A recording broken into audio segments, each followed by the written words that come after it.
All right. Good morning, everybody. My name is Adam Avery. I am the owner and CEO of Freedom and Firearms Florida. And I am joined today for this interview with Mr. Don Mann, who is a retired Navy SEAL and veteran. So first off, Don, thank you so much for your service in the armed forces. Coming from a military family, it means a lot to me. To see our men and women who, defend the country and defend our rights and make it so that we can lead the lives that we lead. So let me just start off with saying thank you for that. Thank you, Adam. Thank you very much. And thank you for all you do in defense of our country and the way you do it as well. Absolutely. So how many years were you in the military? I was in the military for 21 years. I started out with the Marines as a Marine Corps corpsman because back when I was going to BUDS, SEAL training, they didn't want corpsmen fresh out of corpsman school. They wanted some corpsmen with experience. So I went with the Marines for 13 months and had a blast with those guys. I loved it actually. And then I went to BUDS and then SEAL Team 1, SEAL Team 2, and I went to SEAL Team 6 twice, once as enlisted, and then I got commissioned as a warrant, then I went back as a warrant officer. And then when I retired, things were kind of slow in the defense industry. And so after a year after retirement, the wars broke out. So basically, but I went into the agency and actually I was a firearms instructor for training people overseas, Iraq, Afghanistan, places like that, but also trying to recruit those people over to our side. So it was a Mhm. two-sided. But I've been with the firearm industry now for about 45 years, and so I really respect what you're doing, and I have great admiration for all you do. Well, thank you so much. So earlier this year, since we're going to jump right into the firearms training, everything like that, I had a very unique opportunity. Now, you host a couple of different TV shows. You're also a best-selling author. I mean, we could just list all of your accolades and, which are absolutely amazing. And I had an absolutely unique, once in a lifetime opportunity to join you on the set of Surviving Man season three. As your range safety officer for the entire season, and getting to see what you do and what you put those contestants through kind of gave me pause, like, hey, maybe I could be a contestant. No. You run those guys through the ringer. So why don't you tell us a little bit about Surviving Man, what it's all about? Well, for one, Adam, it was so much fun working with you, and you're so professional, and you were such a great RSO. I have to say, you were the most professional RSO Surviving Man has had, and we loved working with you and loved having you with us. We hope you can come out again. I would But love to. that's great, great. And I so about 8 years ago, the director and producer of Surviving Man, before Surviving Man ever started, he said to me, he said, someday I want to create a TV show where you're training people. I mean, you shoot, you stay fit, you do all that stuff. You do SEAL training, adventure racing, obstacle course racing. Why don't you work with me and we'll do a TV show? I said, yeah, sure, Bob, I'll do that. Knowing it would probably never happen, you know. Every year he said this to me. And then about 6 years ago, 5 years ago, I should say, he said, hey, it's going to happen. I said, yep, sure, Bob. Yep, it's going to happen. I'm there. Not really thinking it could. And then he made it all happen. And so what I did is I just he told me from the start, he said, there's three ways we can do this. The producer, the director, sit with the host, and I'm the host. We tell the host what to do. Or the host, the producer, and director all decide what to do. Or the host just goes out and does what he wants to. It's kind of odd doing it that way. And we'll just film you and produce and direct what you're doing. He said, that's how I want to do it. And that works really well because as a SEAL instructor, you're not told what to do. You go off of instinct and you Mhm. know how much you can push the people and you know what's safe and you can't take direction from TV people. So it's been working really, really well. And Bob and I are good friends. Bob Fell and Steven, the producer, director, we're all good friends. So I just go and they just film it, and then Steve does the magic with the editing behind the scenes. Hmm. But it's we started off in Vegas when it was called Front Sight, Yep. and we had 32 contestants. And it was a little awkward. Some of the people were in great shape and some weren't in good shape.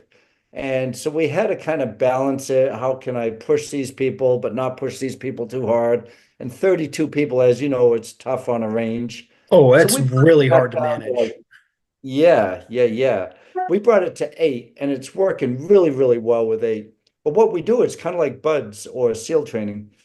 We push them super hard physically, like as hard as we do in Hell Week for SEAL training, Hmm. sometimes a little bit harder. And we push them really, really hard. And then we tell them it's probably going to be a mission. You got to start preparing for the mission. And then, like tier one units they get the best gear in the world. And somebody will say, hey, try this M4, try this 9mm, try this new 45, try this new knife or this axe, try this new Hmm. ammo. So just like tier one units will try that stuff on the show, which ends up being a commercial for them, which is good for them. It's great for us because we get all the state-of-the-art equipment to use in military arms and gear. And then they use it on the mission and they get the mission and the mission is greenlit and they plan for the mission and they'll do a mission. And it's almost like a tier one spec ops program. It's Hmm. what it's developed into once we took away from the 32 people of all types of fitness levels and everything. Now we basically have it down to 8 hardcore people. And Oh yeah. and my hope That's putting it mildly, Don. my hope is it becomes the toughest thing there is, Yeah. period. I mean, So beyond military training. I'm pretty sure they've aired the entire season of season three. You can find it on various platforms. So spoiler alert if you guys haven't watched it. Um, just from the back end and the behind the scenes and what I was seeing, like with what you're talking about, these guys that are top tier, they're trained. I mean, we had Dr. Jen, and I think she has been on every season of Surviving Man, including every season of Surviving Man All Stars. We had James, we had Kyle, we had dudes that were big, and Caleb. You want to talk about an impressive young man. Yeah, he and I still talk to this day. I'll text him, I'll check in on him, see how he's doing, but just such an impressive uh young man, great head on his shoulders and humble. Did you notice that about him? I mean, I love Caleb. About 5 of us who are old enough to be his parents or older all told him we wanted to adopt him Yeah. because he's such a nice young man and he's so competent and so professional and so polite. He's like everything you'd want in a son. Oh yeah. I love And that guy. he absolutely deserved to win season three. Absolutely Like, deserved it. He put look in at the this work. But competition he went against. He went up against some tough people and oh still, yeah. not because of the nice guy he is, because of his skills. Yeah, absolutely. And you're talking about the missions that the contestants go through and the physical training. And there was a couple of times I'm standing there in the background and I hear you yell RSO on the blah line. And I'm like, oh no. By the way, I've actually trimmed down a bit more since the last time you saw me earlier this year. I'm down to about 210 pounds now. So Good. rethinking maybe I could do it as a contestant, but definitely would do it again as the RSO. But Well, you're going well put through away. and well, thank you. Yeah. But going through and actually jumping in and doing some of these physical drills that you were doing with these guys, just, I mean, it was incredible, but man, did it hurt. Yeah. You The know, first time I put together training as a civilian when I got out of the teams, I had some companies, adventure racing companies, but we put on the toughest, most grueling events in the world. And they were mhm. 500 miles long, 600 miles long, people passing out, hallucinating, bleeding, or bonking. I mean, we pushed them way harder than anything in the military, unless you're being shot at, of course. And my company logo was, you're paying is my pleasure. And I don't only say that as a joke, but when I see people pushing themselves to the point of being in a lot of pain, I know it's doing really good for them. They're becoming stronger people. And it's a real passion of mine to push myself, but to push others because it's a gift if someone pushes you or you can be pushed because you're just becoming a stronger person. And that Absolutely. I love doing that with folks and friends and teammates and all types of people. Yeah, and you bring up a really valid point, and it's the next thing I kind of want to get into with you. It's the training aspect of everything. A good friend of mine, Sheriff Mark Lamb, he said something to me that I will never forget. You will never rise to the occasion. You will only ever rise to the level of your training. That's right. Yeah. And and he said that out to me at a SHOT Show out in Las Vegas in January of this year, and it hit home, because I would train with my firearms, and I'm a good shot and I keep up to date with, but there was a missing aspect of like keeping up with my defensive training with my Yeah. firearms and things like that, and that for me as a firearms instructor with what I do, that was kind of eye-opening, so that's why I really was looking forward to doing Surviving Man with you because I got to learn some stuff from you, particularly on like when we did the shoot house on Mhm. how to clear those corners and how to go through with a team member Yeah. safely. I'll be honest with you, that was nightmare fuel for me as an RSO. I'd never done that until that day. And then you walking me through the procedure and going over it with all of us of how it works, and then you and I going through, Yeah.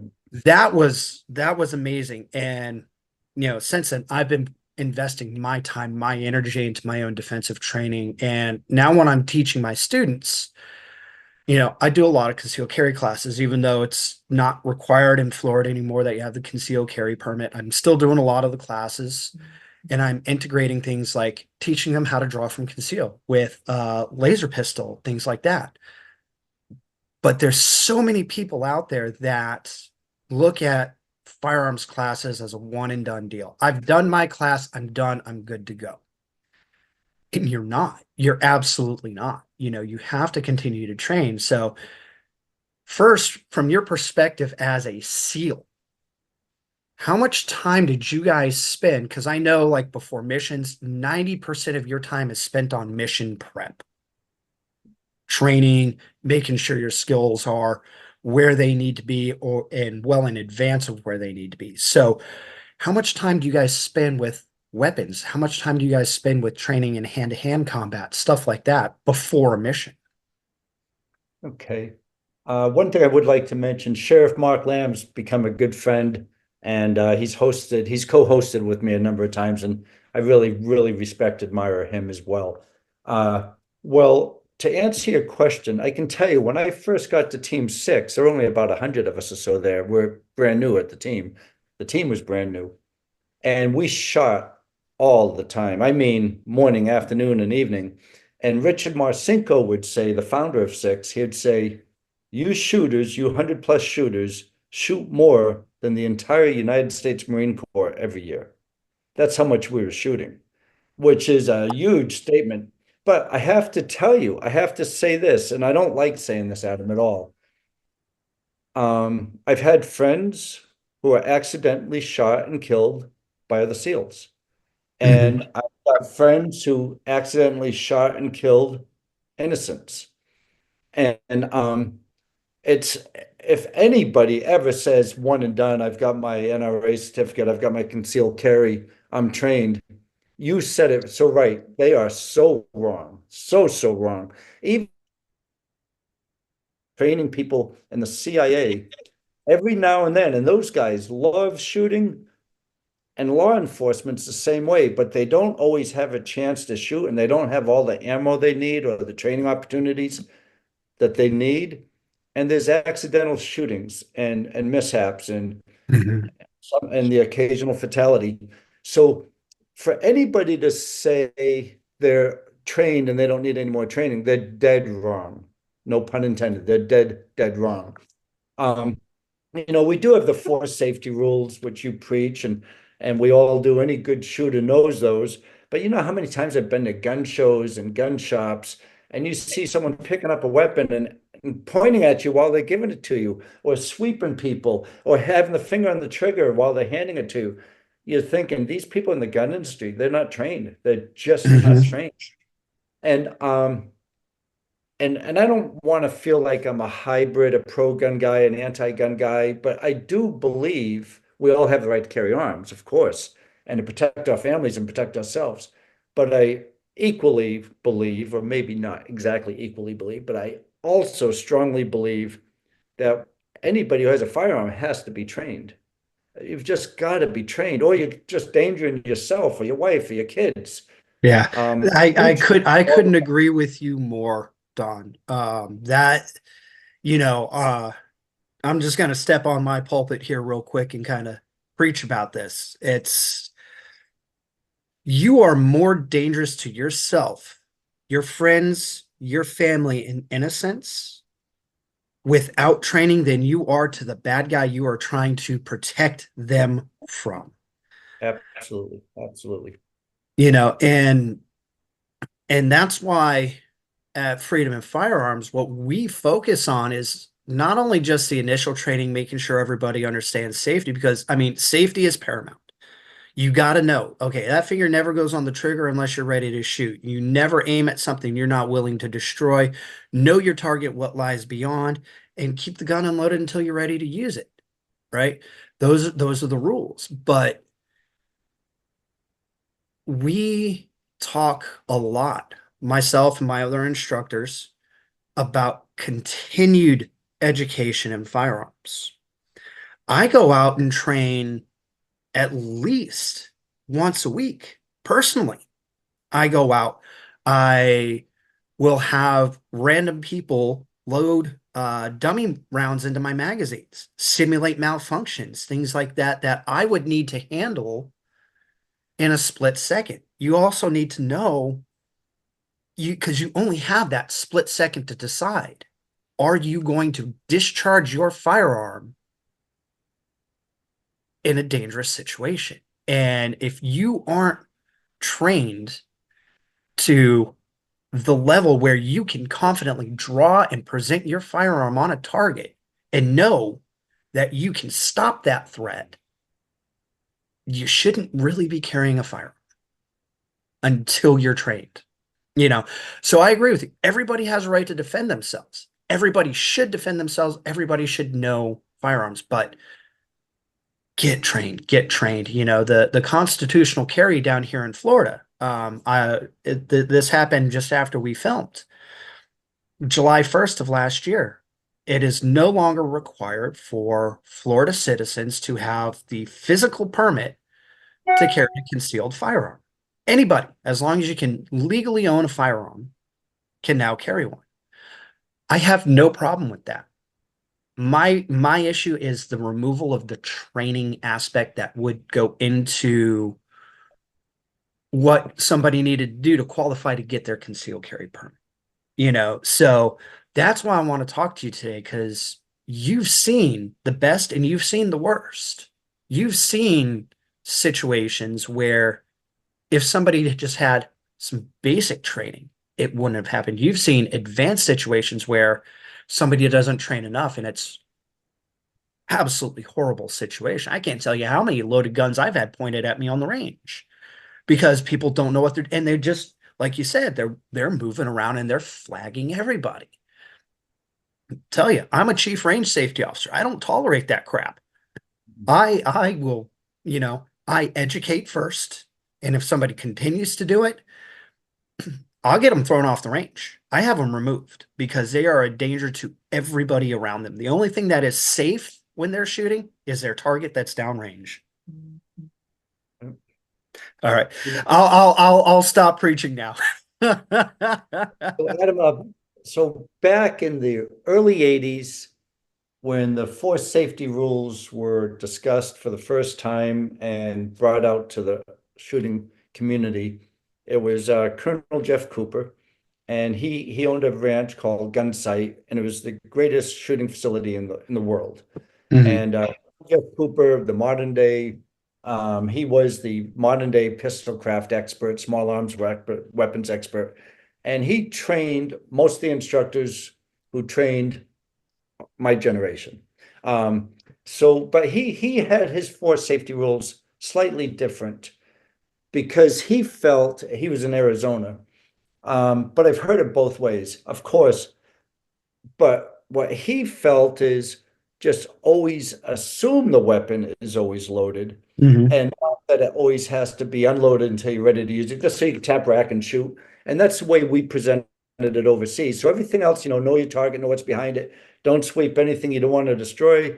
Only put your finger on the trigger when you made the conscious decision to shoot. And a lot of people add, and your sights are on target. But some will say, my sights, I don't want to look at my sights. You don't have to look at them, they just have to be on target. So Right. there are some variations, but the other variation is always assume it's loaded because I think every single person who picks up a weapon has an accidental discharge, a negligent discharge. First thing they say is, I didn't think it was loaded. Right. So you know what? So what we decided to do in the agency, and it looks ridiculous if you didn't know what they were doing. Anytime anybody picked up a weapon, they visually and physically checked the weapon twice. And Hmm. the first time I heard this, I said, that's kind of redundant, But the chief range instructor said for the agency, he said, you ever look at your watch and put your hand down and not even know what time it is? You just did it out of habit. You have to look the second time. So that's why we check twice. Uh, you look down the chamber, like look in the magazine well, if it's semi-automatic, and then you do it a second time just to make sure you didn't do one of those watch things. And the reason we do it physically, small finger in the chamber and also in the magazine well, is because most of our shooting is at night. So if you look at you just habit of doing this at night, you can't see it anyways. So there was Hmm. a couple of changes we made. And for your students and people you train and people who need training, I mean, if I love what you're doing because you're showing the importance of training. And one of the drills we just have pistols on the table. People walk in, and some of them would pick them up, they'd sweep each other, and already have a room full of people who absolutely learn at that moment. Here's how untrained you all are, you Yep. know. And it's funny, Ron Avery. I don't know if anybody has ever mentioned Ron Avery's name to you. No, and we are of no relation. You know who he is by any chance? Mm-mm. Okay, so Ron was this is a little bit, I'm old, quite a bit older than you, so this is a little bit before your time. He was at one time the second best shooter in the world. Okay. And this guy was so, so good. He had come sprinting down 300 meters, draw, bam, bam, bam, bam, bam, six head plates, and holster before the last one fell. And Wow. this guy was so fast. He was the second fastest shooter in the world. I wrote a book called The Modern Day Gunslinger, and Ron helped me out with that book quite a bit. But what he said, he had an injury, an arm injury, and he wasn't able to shoot for months, just tendonitis, but he had to Hmm. have some overuse syndrome. And, we all draw, pivot the weapon, bring the weapon up to both arms, both hands, and bring the weapon straight up and take the shots, sweep, and then back, step by step by step, which is all kind of basic for learning. Ron said what he did with visualization every day when he wasn't able to shoot for all those months, being the best in the world almost, second best, he would break down those steps and think about it. And it's not only the safety, of course, he's one of the safest shooters you can be as well. He'd break down every step, the grip, the pivot, the hands marrying up together, how far the weapon should be, how far the sight should be away from your eyes when you put your finger on the trigger. When do you start pulling slack off the trigger? He broke it down so often, visualization. He couldn't do it physically. And he told me when he was able to shoot again, he was a better and faster shooter through visualization. And I always think about that because it works for safety too. Yep. And if say you're in your house And I've done this with friends. I just go to their homes. I say, okay, where are the doors? Where are your safe areas? Where would you be if you were attacked? This is what you need. You need your cell phone, a flashlight, and your weapon.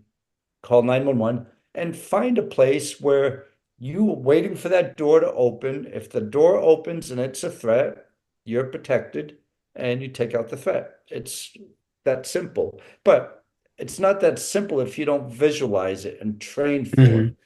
And so you do the 4 steps that you preach, and your students learn all that. And then the next step is a little bit harder is because, okay, I can do the static shooting. I can shoot those targets on the range in front of me, 10, 15, 25 yards away, whatever. I can shoot those. But now when the target's moving, it takes more training. And now when you're moving and the target's moving, it even takes more training. And then the big step is I'm about ready to take a life. I'm going to kill a person.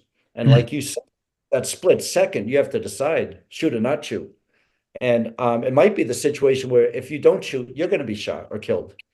Yeah. And so the training never, ever ends. I mean, someone came up to me in a gas station a few months ago. He was a big, big, tall guy, and it was late at night. And I always have my weapon with me, and but I didn't have it on me. I had it in my vehicle in the center console. And I saw him walking up to people asking for money. And he looked like a thug, he looked like a gang type guy, and he was stoned out of his mind. And he came up to me, and you always have the engine block. So an Hmm. engine block can prevent ammo from hitting you. So you keep the engine block between you and the assaulter, or you or the suspected assaulter. So I knew I had cover. I knew I had concealment. You think about these things in your mind. Where's cover and concealment in my home? Out on the road, you always have it because you have an engine block and you have four Hmm. wheels. So then he started coming up. I said, okay, I've got cover concealment. I know I'm some old guy, but if he tries anything, he's going to lose so badly. He's just going to lose. And Right. I was about a second away from my weapon when he came up, and I sized him up. I figured he could have had a weapon. He goes, hey, man, you got any money? I said, no, I don't have any money. I use a credit card. I was hoping I wasn't trying to edge him on by talking back in the same tone he came up to me with. But Hmm. I got a credit card. And he looked at me, took a step closer. And if he was going to pull a weapon, the next thing would have been call 911 to pick up the body, because I was ready. And to get to that stage, it's not just the 4 steps, it's not just the static shooting, it's not shooting and moving while the target shooting and moving. Then it's now, have I done enough visualization, enough mental training to pull the trigger to take a life if I need to? And hopefully you never need to. But the Yep. training has to get up to that level, which is something that's usually doesn't get discussed till you had a lot of training. Exactly. I had a similar situation. At a job that I was at, I came out and I was headed over toward where the reception area was because, I needed a cup of coffee. And there was this guy who was across the street from me, and I come out and he just starts screaming profanities at me from across the street. And just to back up what you're saying, this is for everybody who's watching this, what we're discussing right now is called situational awareness.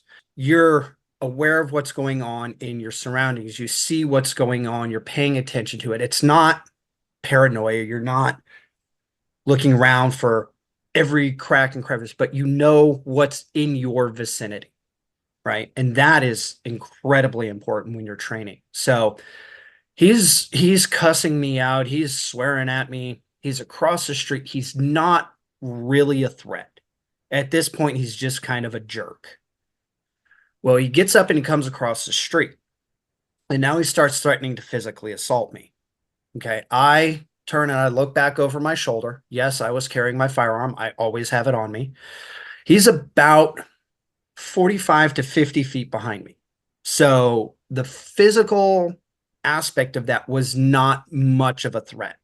Took out my phone. I called 911. I was on the phone with the police. Where I was literally 3 minutes away from the police station. So they already had somebody en route. But like I teach my students, avoid, evade, escape, defend.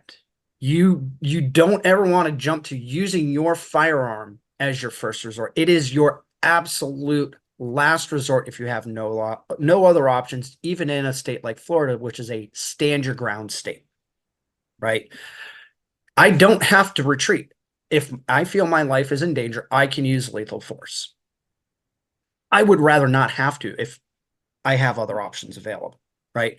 So I start hooking around the back side of the building to try to get away from him. I don't go in because I don't know what this guy's going to do. I don't want to put my coworkers in danger. And as I'm going around the back of the building, he goes, I have a gun and I'm going to kill you. My back's to him at this point. I turn and I draw. I did not even have to present my firearm on. I got up to about here, right, on my draw, and he took off. Well, there was another entrance to the parking lot where I was. So now I don't know if this guy's trying to come back. So now I put myself there. There was a big water tank there because one of the companies next to us was a pressure washing company. So I positioned myself back to a wall with that water tank in between the entrances to the parking lot. And I'm watching to make sure that he's not coming back around and potentially harming me. Now, when I drew, I had a second or two to decide, am I going to continue the motion and discharge my firearm? I didn't have to because he took off because, drawing was enough. But had I saw a weapon in his hand, it might have been a very different situation. When I turned and drew, I didn't see anything in his hand. I saw him hightail it. The cops found him afterward. He unfortunately was a local transient with known mental issues. He had no recollection of even threatening me. But, you know, what would anybody do in that situation without training? And I'm not even anywhere near as trained as you are, but I'm trained and disciplined enough to know draw and if you have to, so but I train and I train and I train and I train. And that's something that a lot of people just don't seem to fully understand, you know? Adam, you did exactly the right thing. De-escalate when you can. De-escalate. Yeah. De-escalate the situation. Give yourself distance. Get cover. You did exactly the same thing. And you didn't jump the gun, no pun intended. You didn't just pull and shoot, which untrained people may have done if they had a weapon and they weren't trained and they're panicking and they may have even shot themselves because their fingers on the trigger and they're doing flinch response as they're pulling the weapon out. You did exactly the right thing. Cooper's Colors explains what you did very well. The color Mhm. white, yellow, orange, red, and black. Condition whites, when you have no surrounding awareness, you're not aware of your surroundings by any means. You're listening to your headphones. You're just not paying attention, which condition white can be a fatal condition if you're in the wrong place at the wrong time. Mhm. Condition yellow, you have some awareness of what's going on around you. You went from condition orange, you were aware, you saw a potential threat coming your way, and then you shifted right to condition red, where fight or flight. You try to de-escalate, you try to keep things, you were ready to fight if you had to, you had the plan. And you went right to condition red and you had the plan and you followed through and made the right decision. And the last thing is condition black is like you have no conditional awareness, no situational awareness.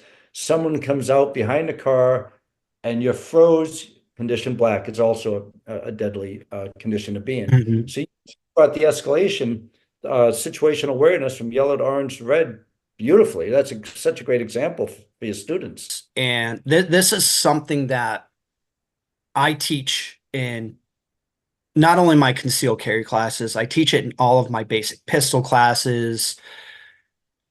It's something that people just they need to be intimately familiar with. I mean, would you agree with that? I couldn't agree with that more. Totally agree with that. Yeah. So, um, now in terms of, so we've talked a lot about firearms training and, there, that's all well and good. But carrying a firearm isn't always the best option, So what other self-defense training options would you consider to be viable for, civilians to know? Because, you and I both know most of the time when somebody is going to be attacked, they're going to be attacked from a blind spot from the rear where the person doesn't necessarily see the assaulter coming up behind them, you know. And I know, like, one of the most common things that people are going to experience is a rear naked choke. That arm is going to go around your throat and they're going to start applying pressure. You're not going to go for your firearm first on that. So, just from your experience, what other things should people look at to be more completely trained in self-defense? Because firearms is not the end all be all. That's right. Well, I think you covered the first one. Situational awareness is number one. Even with or without a weapon, situational awareness can save your life. I Mhm. think number two should have what we call in the military a combat mindset, where you're not some paranoid person like you mentioned earlier on, looking for the threat, but you know that if the threat arises, you're going to win. To have that mindset, I am going to win. If I don't have a weapon, I look around this room, I can make a weapon pretty quickly. With that broom right there, I have a weapon with a can of wasp spray. And I've been in trouble mentioning this before to people, but women, if I go in their house and show them how to set up for a possible intruder coming in, and if they've never shot before, the last thing I'll tell them is go get a weapon because they're not trained. I'll Right. say, keep a can of wasp spray nearby. You have your safe area, you have your door. If it opens it up, this can shoot 6 feet, aim at the person's face. Go over and over and over, visualize what will happen. If someone, you're a woman, you live all alone, if someone's coming in your house, a can of wasp spray or mace is better than nothing. But just to think, you need a place to go, and even something like that can disable a person, and they can't see you now, and you can see them, and then have clear judgment, clear thought process what you're going to do next. But to your point, when someone comes up from you from behind, if you have really good situational awareness, that shouldn't happen. And I've heard many people say, if it does happen, you're in the wrong because your situational awareness wasn't where it should be. Um, of course, the first thing you do if someone does it, you feel somebody and they're not super quick, you do this, and then they can't get their arm around your jugulars and choke you out. So that can Mhm. stop that if you're that quick, if you're that quick. Of course, people carry knives and they carry things like that. But if somebody overpowers you, if you're a 110-pound woman and a 230-pound guy comes up and gets you in a chokehold or any variation of height or age or weight, that person has the real advantage on you.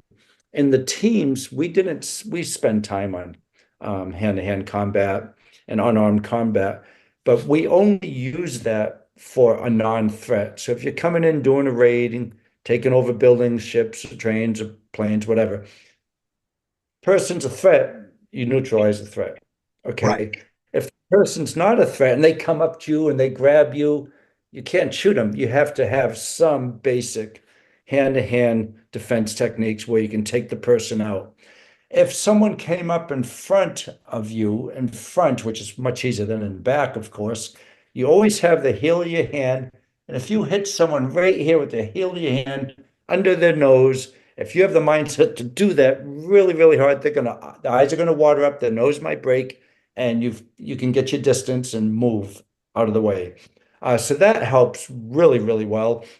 What we'd do with a long gun, if you had a long gun and someone comes up to you and they're not a threat, we just boom in the sternum and break up and do the same thing. It's not a lethal move, but it can get distance. You hit them in the chest really hard and break Mhm. up the barrel of the weapon. But what you said is one of the hardest things. Your situational awareness has failed, and someone did come up to you from behind, gets you in a chokehold. If they got you in a chokehold, try to get your chin down as quickly as you can.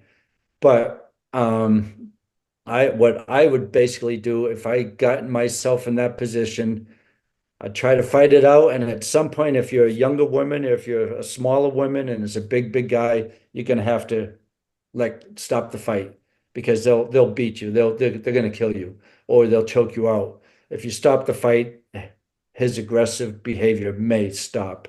Mhm. Um, but the importance of situational awareness can't be overstated because that can happen. That can happen. You're not going to reach for a knife or a mace or anything at that point. This here, put your chin Yeah. down. If the guy overpowers you, you're just going to play Now, dead. now there's also now I want everybody to realize that's watching this. What we're talking about is people who have extensive training, right? So maybe take something like Krav Maga classes or some sort of martial arts classes. But what's going to happen, and I don't say this to create fear. If somebody does get up behind you and get you in a chokehold, you're going to go into a panic mindset, right? And you're going to try to rip that arm away from your neck. And like you're saying, if you're a smaller woman or, you know, even, even a woman who's maybe a little bit bigger or a guy who's smaller, whatever, and you have a much larger assailant, you're not going to win because they have leverage. Now, if you train enough to have that combat mindset that you're talking about, there is one move that is almost guaranteed to break that chokehold almost all the time.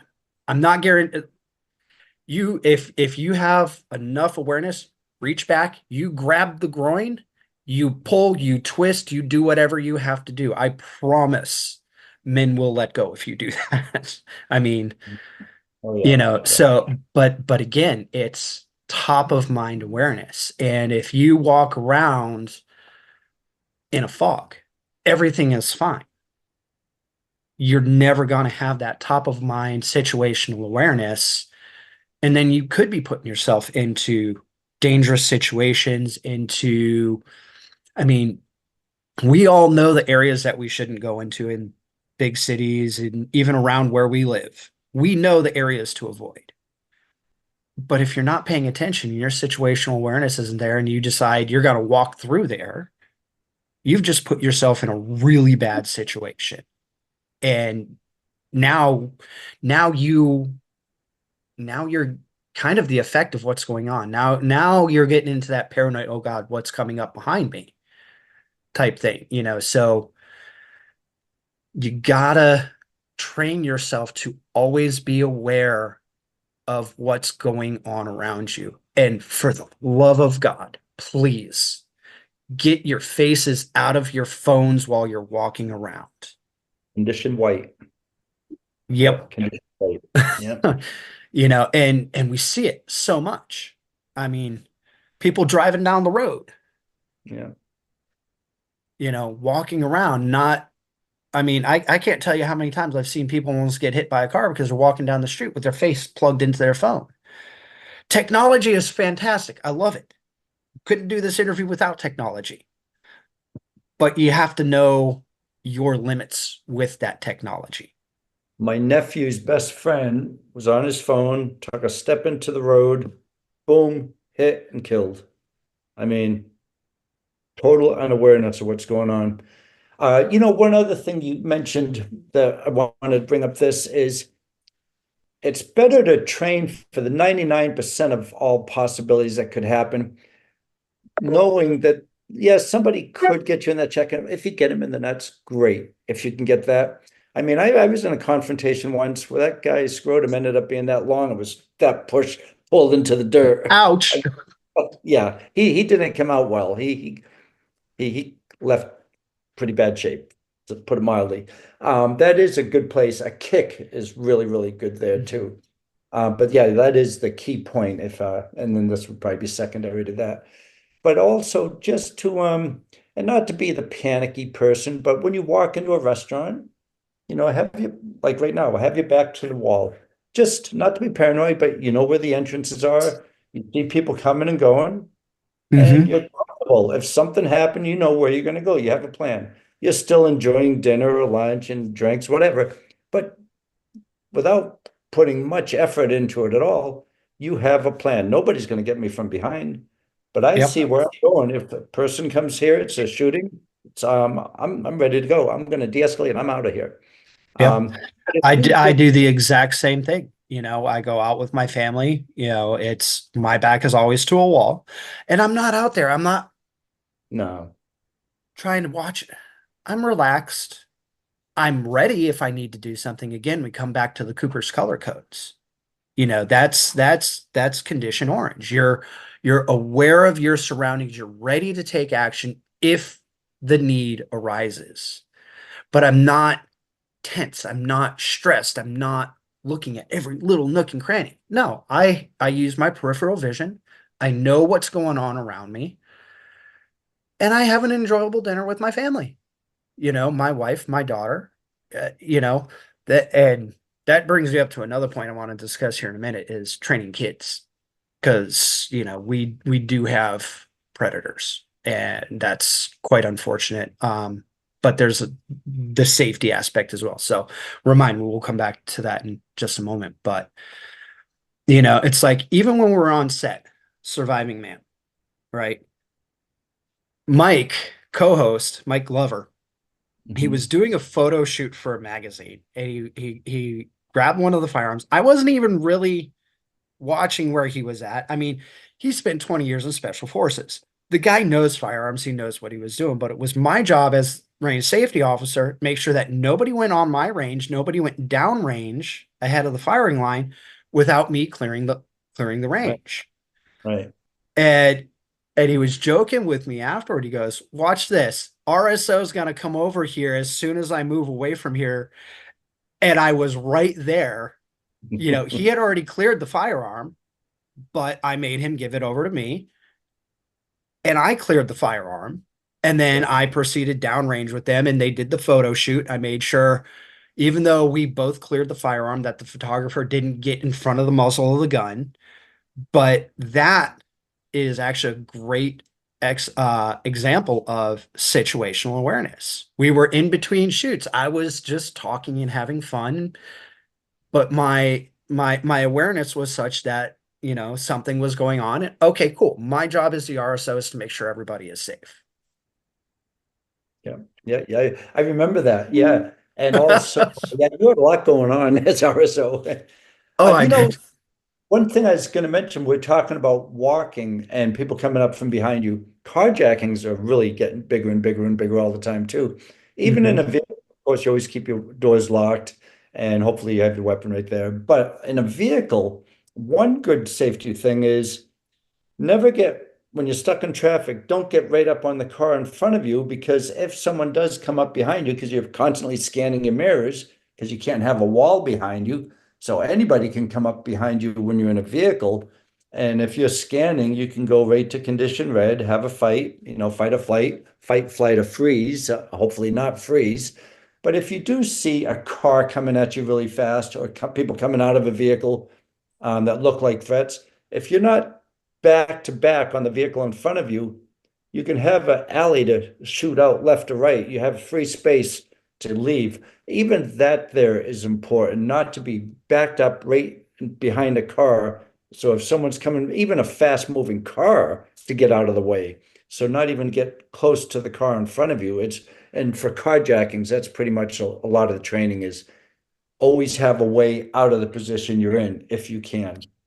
Yeah, absolutely. And you see it in traffic all the time. People right up on the bumper. And I usually leave probably, I drive an F-150, so it's a, full size cab with a 5.5 foot bed. So I know the length of my vehicle.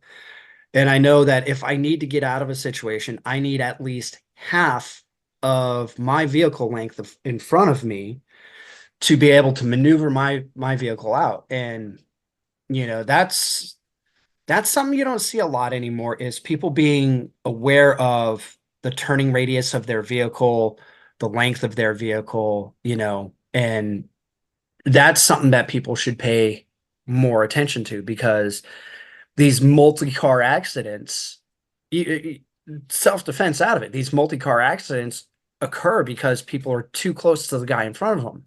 So you get hit and there's enough momentum to propel you forward into the guy in front of you, into the guy in front of that. And it's this domino effect. This, when I was learning to drive, this was called defensive driving. You leave enough space between you and the guy in front of you so that way, if something happens behind you, you're not hitting the person in front of you, or you have a way to maneuver out of the way. Exactly. And going back to your training, if someone is going to have concealed or if they carry open, if they have a holster on, to always know to have the index points, to know, okay, the holster's always here. So when my hand comes up naturally, it's on the Mhm. grip of the weapon. It's always there. So you don't have to think about it. It's on. It's on. It's Yep. on my neck. Here. I don't have to look back here for them. They're always like that Secret Service during Trump's first shooting. I mean, that was such a disaster. Oh, But that. it is. And but even something like that, and then when you're holding your weapon, if you're always holding the same weapon, you'll feel different notches and bumps on that weapon that you should feel on your thumb or your index finger. It should Mhm. always feel that. So in the middle of the night, you have it, it's exactly where it needs to be. So training can keep getting more and more involved and more uh Mhm. up by just knowing your index points as well. Yep. So just a free training tip for people who do carry concealed. This is something I do on a daily basis. Daily. I unload my firearm, what I carry every day. I check, I make sure the chamber's clear. I visually, physically check. I look away. I do it again. I make sure there's no magazine in it. I know where I carry. And then what I do for about 5 to 10 minutes a day, I practice my draw. Can I grab where my shirt is to get up above the level of my firearm so that I can clear my shirt so I'm not get and I do this over and over and over and I do it on a daily basis. And this is something people at home can do. Make sure your firearm's not loaded. Like you said, know your index points and then practice it. Get up in the morning, have a cup of coffee, just do some draw drills. Unloaded firearm. If you carry at 3 o'clock, if you carry at 5 o'clock, if you carry appendix, know where you carry. Do it from different positions. Do it standing, do it sitting, right? Can you get to your firearm from a seated position? Do it in your vehicle. Yeah. Now, if you're going to do it in your vehicle, do it in your own driveway. So you're not creating a panic, Yeah. right? But these are things that you can do to prepare yourself. I think you said it out on set. It was train for the worst and hope for the best, Yeah. That's right? right. You know, which that now brings me back around to my other point. Kids. Um, Training your kids is so important. I have a 12-year-old daughter. I've been training her in firearm safety and use since she was 8. And I'll tell you, Don, she's a better shot than I am. I Finished. Yeah. she's my little sniper. She likes long guns. So, um, but kidding aside, it is so important as parents. If you have firearms in your house to train your kids in firearm safety, the worst thing parents can do, and you can back me up on this, when you're a kid and mom and dad tell you, no, you can't do, or you can't know about, or no, no, no, what's the first thing the kid wants to do? They want to go and do that because, well, why can't I? Right? So now you've created this confusion, this mystery, this taboo thing about firearms for your kids. If you train them and show them firearm is not a toy, firearm is a tool, and they understand what that tool is capable of actually doing, helping or harming, what the different parts are, why they should, they're 98% less likely to be involved in a home accident with a firearm, statistically. Imagine it's a terrible thing to imagine. I've got two daughters, two and four grandkids, but imagine hearing a shot go off in your house, running around the corner and seeing your granddaughter or grandson would just kill themselves by mistake. I Yeah. mean, all it takes is that visualization for 10 seconds to realize. And then it's a two-edged sword, because if you're going to have a weapon in the house and it's for self-defense, you may have it loaded, you may not have it loaded, depending on your training, depending on your situation, but also you need to get it quickly to Mhm. protect kids and your family. So there's a lot of thought that has to go into it. What we would do over, Absolutely. especially in the embassies and the consulates and things, everyone's armed, but sometimes people come in offices and things, and they could have access to, if you keep your weapon in your top desk drawer, and they grab that weapon, and they slide it and they put the finger on the trigger, it goes off. So what we would always do, it was semi-automatic, is we'd always have the magazine in the weapon, but nothing chambered. So every time we'd pick and we'd drill these people over and over and over. Tap rack, now it's ready. No matter what, tap rack, now you're ready to shoot. Because we never kept around in the chamber. We always kept them full magazine in the weapons all overseas, everywhere overseas, and everyone was trained to keep a full magazine in the weapon, but not chambered. Mhm. And the threat appears, they know that if it's an office situation, take cover behind the desk, tap rack. And the reason we always do the tap rack is because a lot of times, the magazine release would be inadvertently pushed in and the magazine's not in all the way. So we'd tap to make sure that didn't happen and racked chamber around. Mhm. So we did that overseas, but I that's how I keep my weapons in my houses now too, because if anybody picked up a weapon, they would have to know to to get a chambered round. But if someone picked it up, if a maid came through or my girlfriend or something picked it up and pulled the trigger, mistakenly or not, nothing's going to happen. So that's basically how I carry my weapons in my house now. So if my grandkids or anybody comes in, they Mhm. happen to pick up my weapon, which in my house, my weapons, I think home defense, and I have them ready. If someone comes to my house, they're going to lose, and because I'm going to be quick, and they're not going to Mhm. make it. Yeah. But because of that, someone else can also pick up that weapon, but unless they know how to tap rack, or at least rack chamber around, the weapon won't do any good. Yeah. Absolutely.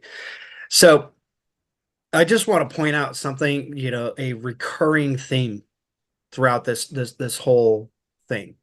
It's training, Yeah. training, training, training. You're talking about training on tap rack, making sure you're ready to go.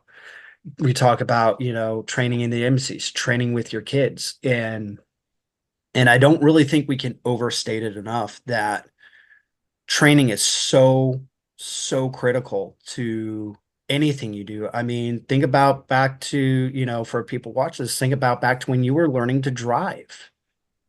You went out and you practiced and you trained and you practiced and you trained, and it became muscle memory, right? I can draw my firearm without having to think about it. It's reactionary, it's muscle memory, but I train and I train and I train. And I train with carrying my weapon in different places. When we were on set, I would open carry, but I open carried at 3 o'clock. Sometimes I carry appendix, sometimes I carry, 1, 2 o'clock, depending on what I'm wearing, the situation, things like that. But I practice from different Mhm. locations on the body. I practice cross draw. I practice with my left hand. I'm a righty. Because what are you going to do if your life depends on it? You take a shot to the right arm. Your right arm is now not functional. That Yeah. fight's not over. Mhm. No. You've got to know what you're doing. So it's like I'll train single hand, double hand, offhand, single hand, offhand.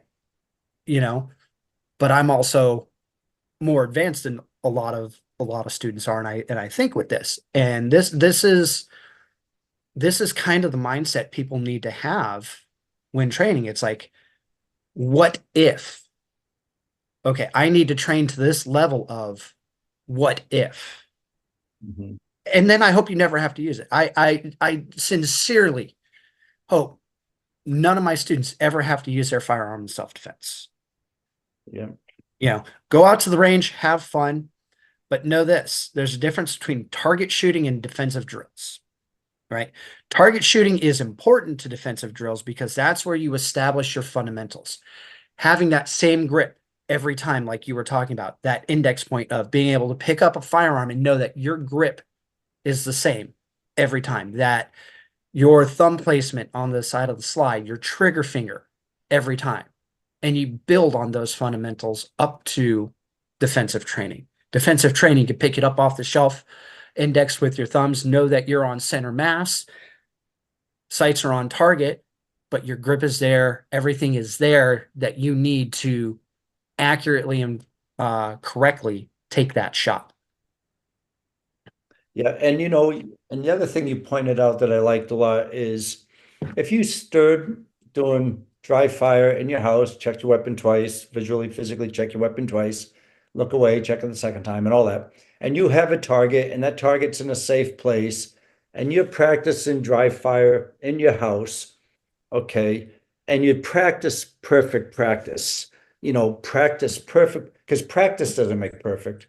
Perfect practice makes perfect. So you're standing there and you're doing everything slow, but just perfectly.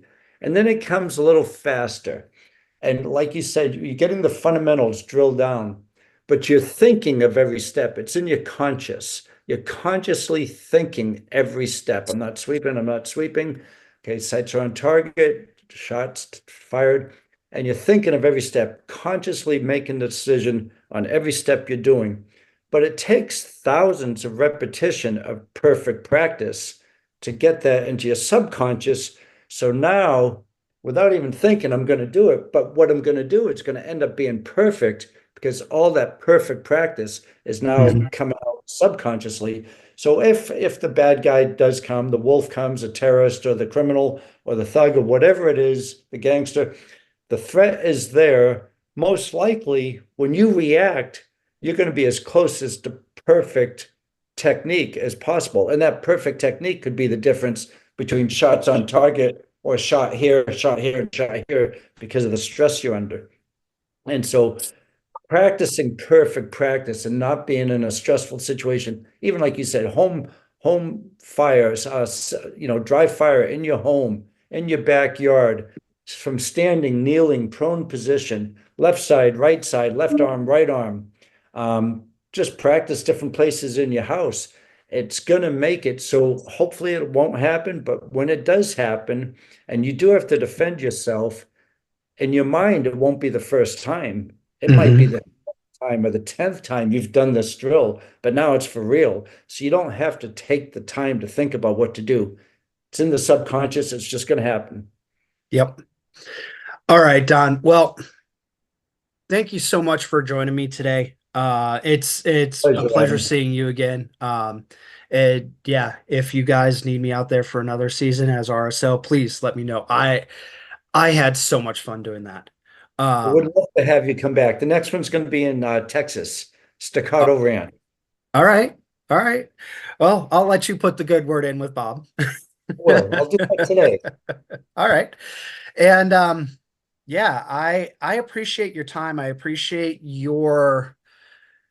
the care that you give to all of this, because it's all we can do to make our society safer is educate and train and educate and train. And that's where my focus is on it, as the owner of Freedom and Firearms Florida, is the continued education. I know there's a lot of firearms instructors out there. It's like, oh, I'll just put you through a class for the money.